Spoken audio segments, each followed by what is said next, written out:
Welcome to the Retail Tech Podcast, where we dig in deeper into the technologies that run retail, online, in the store, and everywhere in between. Today I'm speaking with Zoe Leavitt, analyst at CB Insights, a venture capital and investment analysis platform. She focuses on retail tech, among other technologies, and recently published a report covering the funding of retail tech companies in Q1 2017. So I wanted to dig in deeper and learn more about how that report came out and learn some more about the data. How are you today, Zoe? I'm well, thanks so much. Thank you for joining me. So to start it off, I want to clarify the definition. When you say retail tech, what exactly are you talking about? Are you talking about hardware, software, combination? Sure. So it's a fairly diverse category that we've really built out here at CB Insights that encompasses B2B startups that are offering tools to retailers to optimize their in-store operations.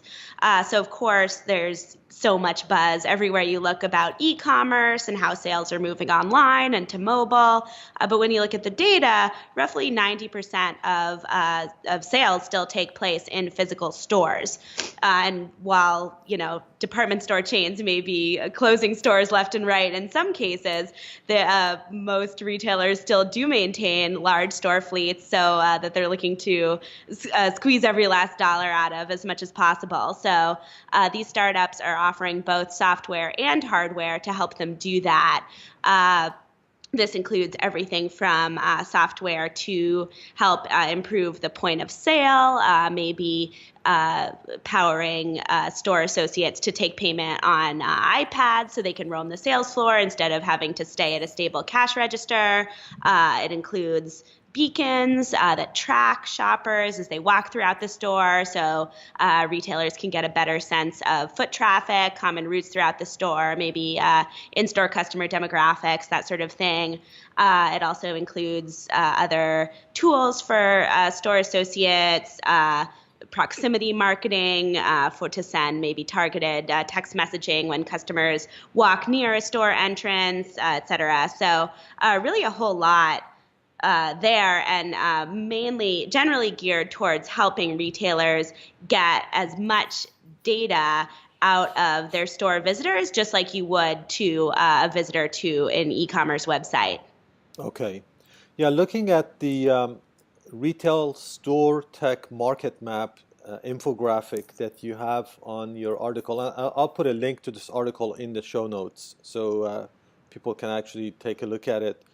You've got, as you mentioned, beacon-based analytics and marketing, augmented reality, tools, indoor mapping, omnichannel analytics, payments, point of sale, the visual shelf monitoring, that's interesting, connected shopping carts, digital signage.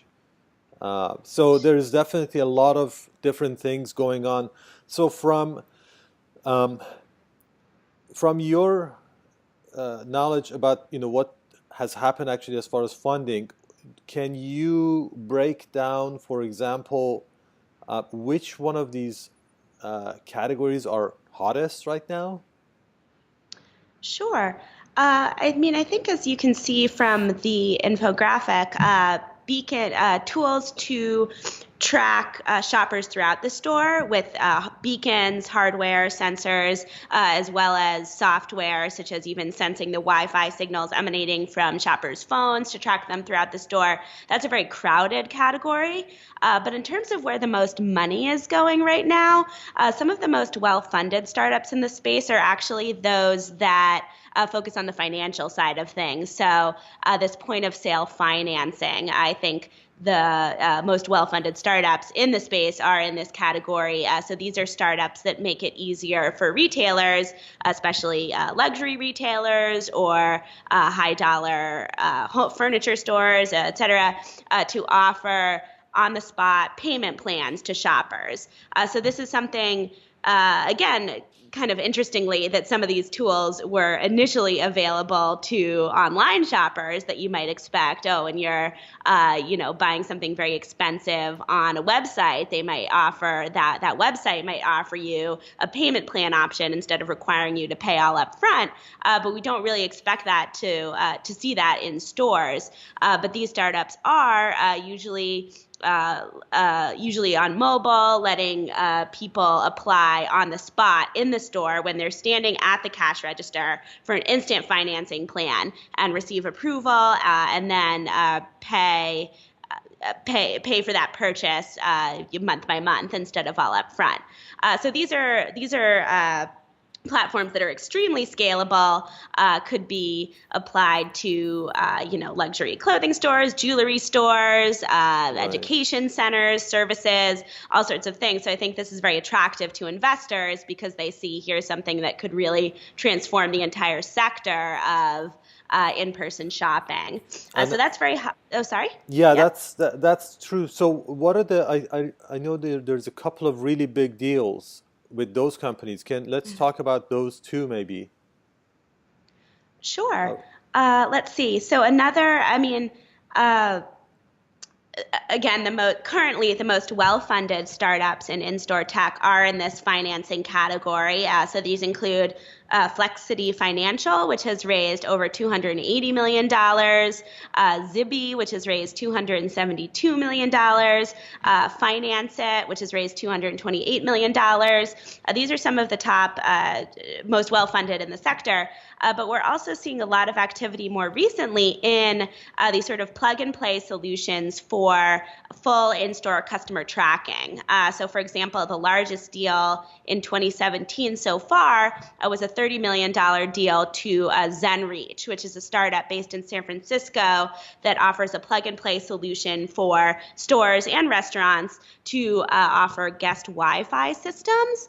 And when you, of course, as you might want to, getting a coffee or shopping, you want to connect to the store Wi-Fi, the system will track you and then, be able to monitor repeat visitors, gains demographic information, what sort of websites you're looking at while you're in the store, and then keep track of you and be able to send you targeted marketing campaigns in the future. So ZenReach in particular has backing from some pretty high-profile investors, including first-round capital. Interestingly, Ashton Kutcher is actually one of the investors in ZenReach. He followed on in their deal mhm. this quarter. So we're seeing, so that's a popular area. And then there are some other startups offering these more holistic shopper tracking solutions, such as Retail Next, which has raised $189 million in total, and Euclid Analytics. These are major players in the space as well. So on that topic, as a customer, as a shopper myself, I definitely try to get on the Wi-Fi when I can when I'm in the store. But what I find most of the time is that the Wi-Fi in the store is often less, it's slower than my LTE because so many people are sitting around, I don't know, watching videos or something and getting on those Yes. videos. So it's a problem and it's a good benefit. So the only challenge that I guess the question that I have is how willing am I as a consumer to basically give all my, I guess some kind of access or personal information to the store just so they can, market to me later. So that's, Sure, that's a good question. And that's a really good point. I also have personally found that often the Wi-Fi is slower. So that's funny that you bring that up. So I think, that shows a lot of room for improvement, in these startups, and also maybe if retailers are offering their own Wi-Fi options, maybe they should be looking at one of these startups instead if they have a faster speed. But I think a couple reasons. I mean, one, I think a lot of people don't realize that their data is being collected and tracked when they sign on to store Wi-Fi. So perhaps the retailers are counting on that veil of ignorance there. And then additionally, I think the value add for the consumer will be very important. I mean, when we search for something on Google or increasingly on Amazon, we know at some level at least that data is being collected and used to retarget us later on. But that data is relevant to us. It's personal data. And people are willing to give up a lot for that increased convenience, maybe even increased even financial benefit, maybe a 10% off offer down the road, something like that. So I think, the key for these retailers and startups is making sure that the real concrete benefits outweigh that sort of queasy feeling you might get when thinking about your privacy, and that's very strong. I mean, Right. we certainly see we're willing to give Google Maps our home address, Uber our home address, all that sort of thing. People are absolutely willing to do that in the moment for that added speed and convenience. Right. This concept of personal privacy, sometimes you talk to people and they say, forget about privacy anymore. I mean, it's already too late. To a good extent, that is true. Just like you said, whatever we do right now is being tracked by somebody somehow. There will be a time that people are going to say, wait a minute, I want to have more control over this. Absolutely. And we see it. I mean, it's interesting to see even, when I'm working at CB Insights and looking into some of these startups, I'll be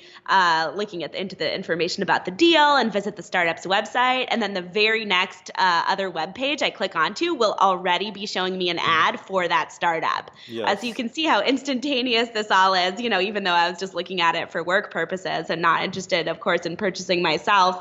That tracking is real. And this is a very interesting point that you bring up because I think one of the ways that we have felt a little more comforted in terms of privacy so far is that businesses have not been great. The commerce sector as a whole is not fully able so far to combine our online and offline data.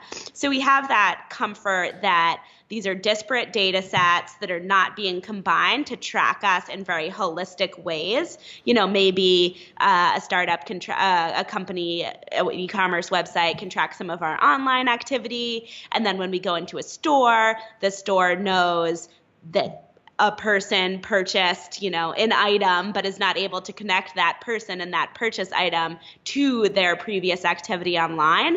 And this is the goal of a lot of those startups, is to merge the tracking of those online and offline activities. So, in sort of an ideal world, I guess, from the retailer's perspective, if you'd previously visited their website and then you go into their store, and even if you buy that item in person, in the store, in cash, that they would still be able to make that connection that this is the person who visited their website and this is a purchase that was influenced by online information, that they can then learn more how to optimize that information, learn the impact their online marketing is having, because again, increasingly it's impossible, it's sort of meaningless to consider the online and offline channels separately.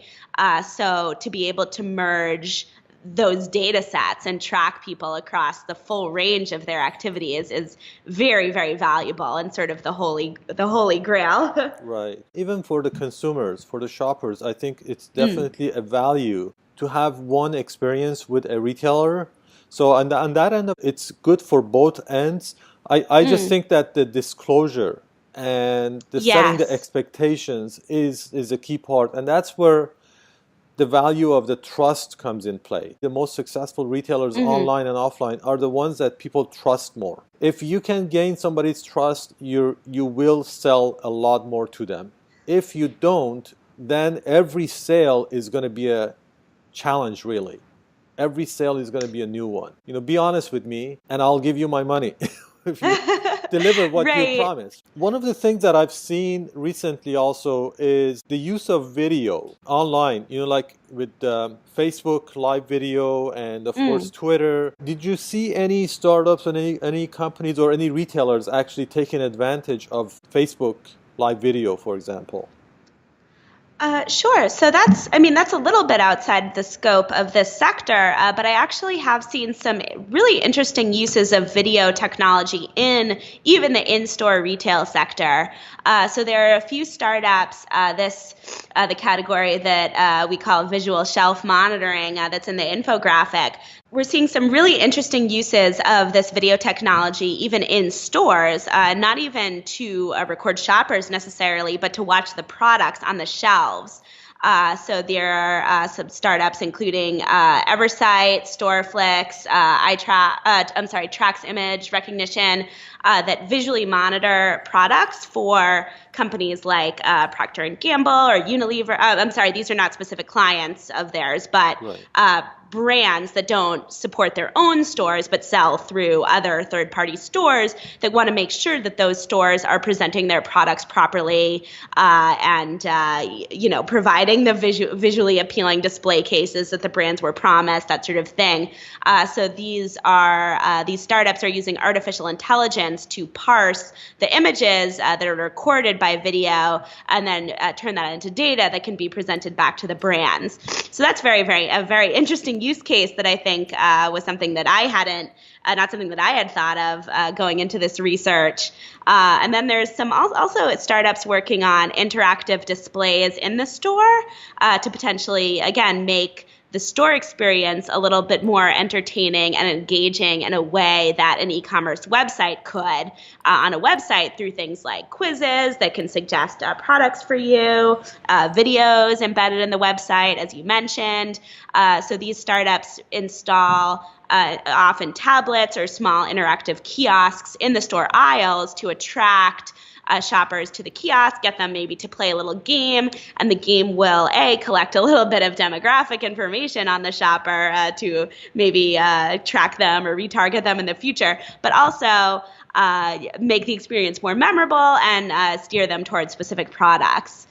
So there's Okay. a lot of innovation going on there. Yeah, that's pretty interesting. Yeah. Especially the shelf monitoring software is pretty interesting. We all think about don't get distracted by the bright and shiny objects, right? That's the Just concept, difficult. right? Right, But sure. if you don't pay attention to these bright and shiny objects, you're going to miss what the consumers might be using. So you Mm. can't completely ignore them either. That's the Mm-hmm. balance. If you don't try something, you don't know how it's going to help you. How do you decide to give something a try? I think that really Sure. goes to the knowledge. I mean, the people that run retail these days are not, they can't be just retailers anymore. Mm. They have to be technologists, they have to be analysts, or at least Absolutely. they need to be talking or listening or reading really the right sources.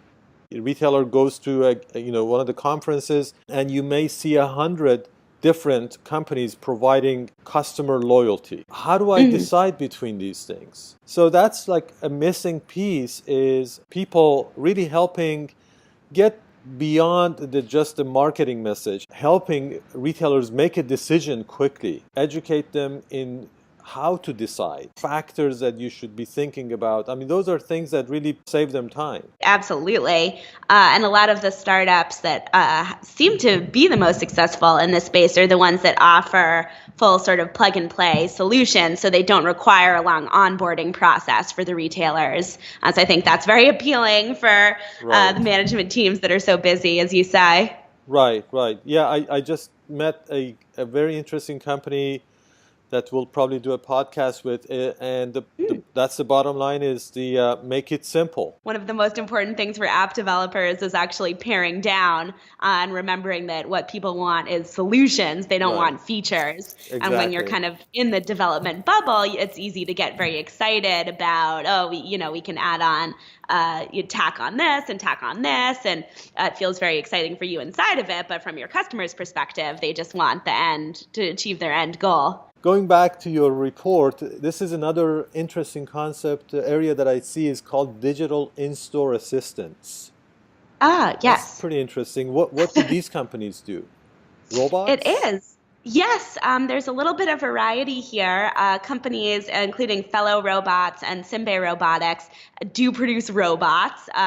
So these are robots that I believe yes, they're already deployed in some stores, and these robots can serve as in-store assistants to not necessarily replace, but supplement the floor staff to answer easy questions. So these robots, I believe I'm thinking of Fellow Robots. They're about 3 to 4 feet high, and they have a screen on them that shows a map of the store.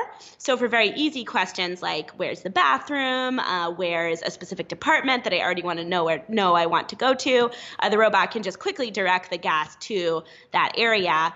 The robot can also process requests in different languages, which, it's unrealistic to expect a sales floor staff associate to speak 6 or 7 languages, but the robots can. So a lot of use cases there. And then again, to get back to the video, they can also generally visually scan the inventory as they wheel around the store just to make sure that everything is in its proper place and nothing's being stolen. They can also maybe bring out more restocks from the back room, that sort of thing.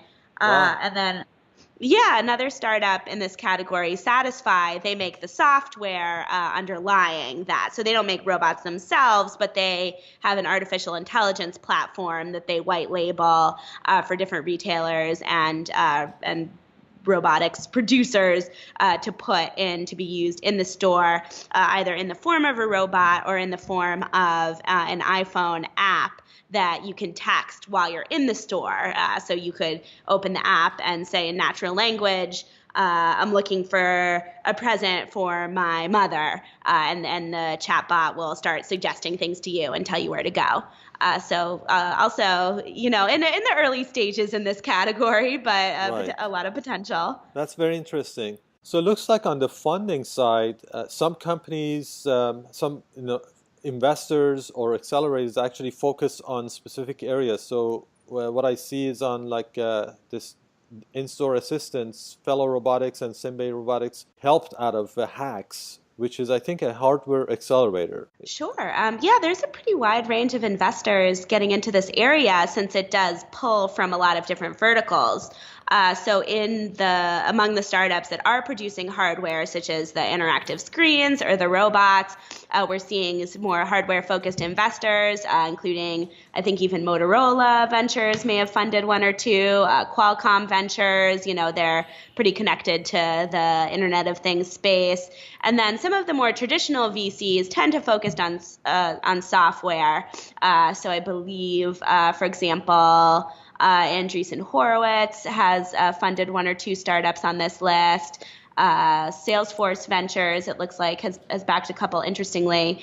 So really a combination of sort of Sandhill Road venture capital firms, as well as corporate investors from both the retail space, the sales space, and the hardware Internet of Things space. Right, and I see a lot of, I mean, it's there are some companies, some VCs that focus on retail, tech, and commerce, but I mean, I see a Yes. lot of other names on this list as well.